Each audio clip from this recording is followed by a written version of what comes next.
Welcome to Teeing Off. I'm McCullough, and it's Masters Week.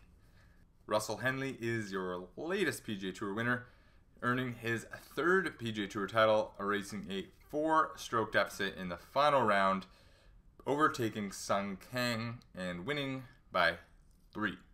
Henley fired a final round 65. Kang finished second, and rounding up the top 3 were first round leader Ricky Fowler and Luke List. The win gets Henley into the Masters, earning the final spot, and I want to get to that, so moving on.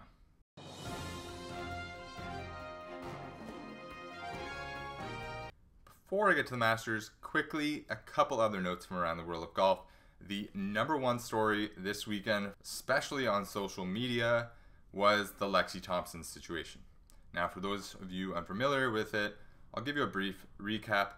Lexi, in the final round of the first women's major of the year, the ANA Inspiration, was up by 2 strokes as she left the 12th green, but as she arrived at the 13th tee, she found herself 2 strokes behind. Now, how did she lose 4 strokes? Now, bear with me, this gets a little confusing. A rules official approached her to tell her that someone watching TV noticed on Saturday on the 17th green, Lexi did not put her ball back exactly where her marker was. Here is the clip here. So Lexi did not replace it properly. No one noticed until some fan called this in. A fan calls it in, the tour reviews it, comes to the conclusion that it's a 2-stroke penalty for not replacing the ball properly, and another 2-stroke penalty for signing an incorrect scorecard. So all of a sudden Lexi goes from 2 up to 2 down. The crowd was really behind Lexi, and she actually amazingly managed to get the lead back briefly. She would lose on the first playoff hole. All in all, just not a good situation. Looks really bad for golf. This caused a huge uproar both on the PGA Tour, across the golf world, and the sporting world really. Once Twitter and the social media world picked up on it, it's a really bad look for the game of golf, and just the sheer lack of common sense and the unfortunate situation Lexi was put in because of some guy or girl sitting at home on their couch watching the tournament. We've actually seen this situation play out quite a few times on the PGA Tour. Every single time, it sucks. I'm sure it's going to get addressed one way or the other. I don't see it changing, to be honest with you. But with this amount of tension, it's surely going to get addressed. Who wants to see a pro golfer shank one? What a great guess. So I said, here we go. Okay. Like, what a nice man. Let's see if we can do it. Let's see if we can execute. I think the talk is good. The execution is good. Yes. This is additional bonus. Okay. So pick a tree, right tree. Let's go. Hold. Oh, showed it. Okay, ladies and gentlemen, you know what? You don't see that every day. But anyways, Grayson Murray's Twitter is in the news again. Last time it was a potential model caddying for him if he qualified for the Masters. This time he and fellow tour pro Kelly Craft got themselves in a little bit of hot water with these comments that were not taken well by other tour players. Probably a good idea for Grayson to stay away from Twitter for a bit. Of course, he did not win the Houston Open last week, so he's going to have to wait another year in hopes that Lindsey Pellis can wait another year to carry his bag and wash his balls at the Masters.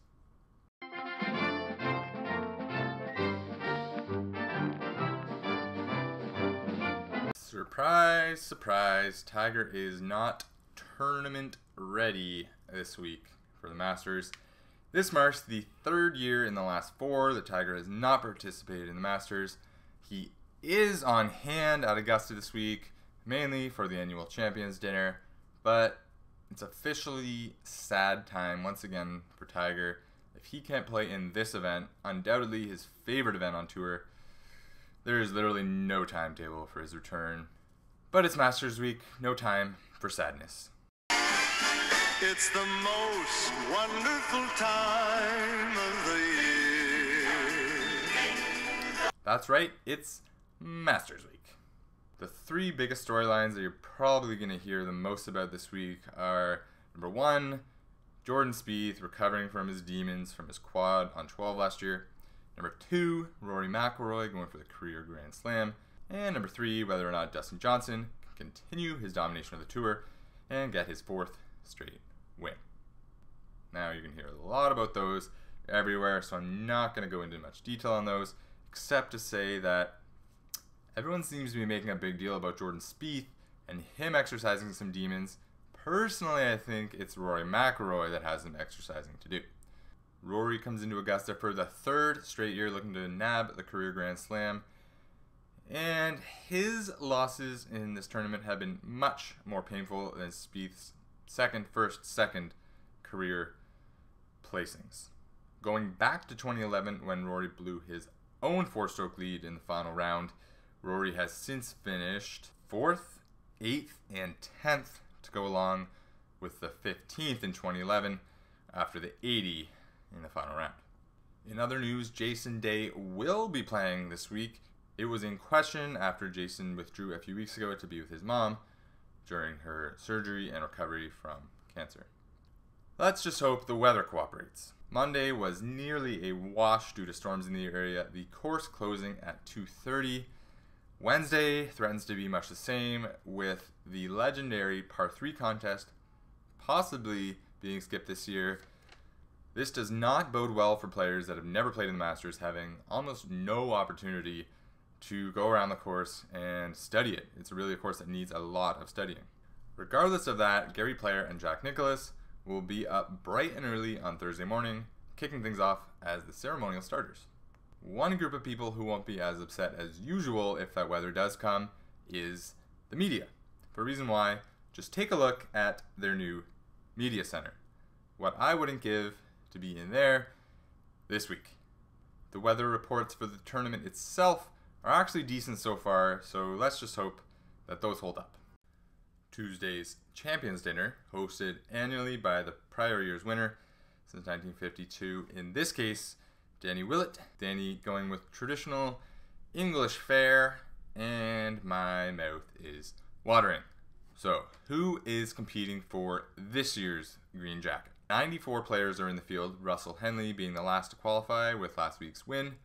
Past champions receive a lifetime exemption, so I think it's safe to say that these former champions aren't going to be donning the green jacket again come Sunday. Sandy Lyle, Larry Mize, Mark O'Meara, Jose Maria Olazabal, Ian Woosnam, Trevor Immelman, Fred Couples, my fellow Canadian Mike Weir, and Vijay Singh.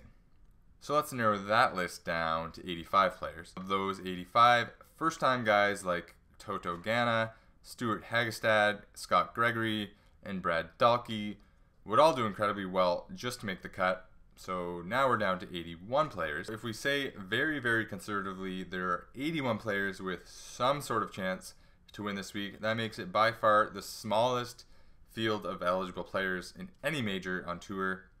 Now that may sound like a bad thing, but with the extreme depth of field at the top and the added bonus of course history, course knowledge playing a big factor, it really brings a lot of guys and a lot of storylines and possibilities into play. Okay, let's get into the course a little bit. Being the only major played at the same course year in and year out, Augusta has become one of, if not the most well-known courses by fans, both diehard and casual. We can just go through every hole pretty much, especially on the back nine, and we have a memory, at least one memory, tied to each hole. 10th hole, Lemon Tisa Mike Weir in the playoff in 03, or more recently, Bubba carving it out of the trees onto the green in the playoff. 11th hole, heading into Amen Corner, we got Larry Mize chipping in to defeat Greg Norman.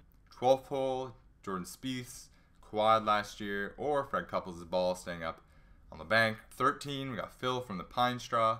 14, Phil again in 2010, holing out for Eagle on Saturday. 15, Gene Saracen's shot heard around the world. 16, Tiger's chip in. 17, Jack's yes sir putt from 1986.